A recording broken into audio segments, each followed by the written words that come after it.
Bien peu d'entre nous peuvent se vanter de ne pas en posséder, mais alors, où est le problème? Quand c'est en vie, c'est utile. Mais à la fin de sa vie, ça devient un déchet électronique ou électrique. On rencontre plusieurs sortes de déchets d'équipements électroniques ou électriques, D3E en abrégé. Les électroménagers, donc qui sont les gros, et après vous avez les moyens, donc les postes téléviseurs, les ordinateurs, et après vous avez les tondeuses, vous avez les piles aussi, les accumulateurs qui s'ajoutent.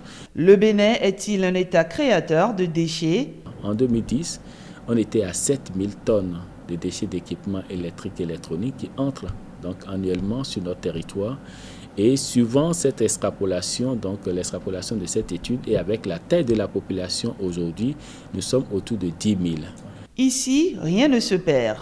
Ces déchets électriques et électroniques contiennent des onces d'or que nous devons pouvoir prélever.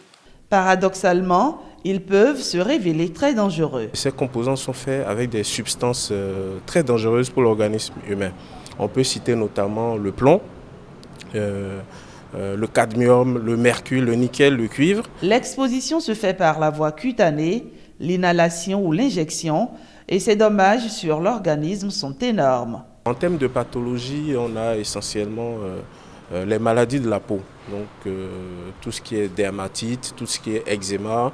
On a les affections respiratoires, c'est des rhinites, c'est l'asthme. Et troisième élément, qui est, me semble-t-il, le plus grave, c'est que ce sont des substances qui sont incriminées dans l'apparition des cancers. L'impact sur l'environnement est également non négligeable. Une fois jetés dans la nature, en contact avec l'air et l'eau, ces objets électriques et électroniques se dégradent.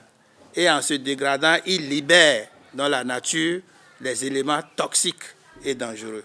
Et surtout le mercure. Et la difficulté avec le mercure, c'est que le mercure se retrouve dans tous les compartiments de l'environnement et en même temps à l'état liquide, solide, gazeux. Donc on peut retrouver dans l'eau, on peut retrouver dans le sol, et puis lors des cultures. Dès lors se pose la question de la gestion rationnelle de ces déchets.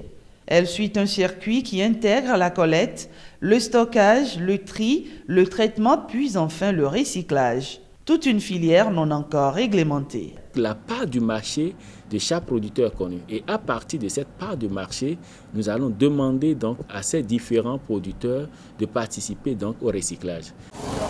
Au Bénin comme en Afrique, il n'existe pas encore de structure publique destinée à cette chaîne de production. Néanmoins, quelques privés y interviennent, des Béninois, mais aussi des étrangers. Ils font notamment le démantèlement. Biransec est un agent collecteur auprès d'un atelier spécialisé dans la téléphonie mobile. Aujourd'hui, il a rendez-vous avec Yaovi Kodjovi, l'un des réparateurs de sa liste de clients. Il vient collectionner les déchets qu'on a, c'est-à-dire les pièces de rechange usées qu'on n'utilise plus. Très rapidement, la moisson de Yaovi est pesée et celui-ci s'en réjouit. Avant, c'était à 6 000, maintenant actuellement, c'est 7 500 le kilo. Et on libère les déchets, on a encore de l'argent, là, ça nous profite. Outre les réparateurs, Biran effectue sa collecte auprès des foyers ou ménages en collaboration avec des pousse-pousseurs, communément appelés Gangpo-Blé-Blé. Direction le magasin de stockage où nous attend Joachim Dakogan, l'employeur de Biran. Quand les déchets viennent, on les pèse et puis nous passons à l'atelier de tri. Constat, tout ici se fait de façon artisanale, sans contrôle. Une fois l'opération de tri achevée, place au traitement et en l'absence d'une industrie de recyclage, les déchets vont vers d'autres destinations. Après tout ce travail, à une quantité donnée, nous expédions vers l'Europe où nos partenaires se chargent de soit détruire les uns, soit de reconditionner. Aussi fait-il un plaidoyer. Ce qu'il faut voir en dehors de l'aspect collecte et autres, c'est la protection qu'on fait de l'environnement. Donc, il faut que l'État nous aide à avoir des lois, des réglementations. Pour Rogatien Biaou, auteur d'un manifeste sur la question, l'État gagnerait à mieux organiser cette filière. Les calculs que nous avons faits actuellement, nous pouvons avoir jusqu'à 30 000 emplois sur toute l'étendue du territoire national. La santé humaine, autant que la protection de l'environnement, n'a pas de prix. Et dans un climat de chômage, n'est-ce pas là un réel défi que d'explorer cet univers où tout se transforme.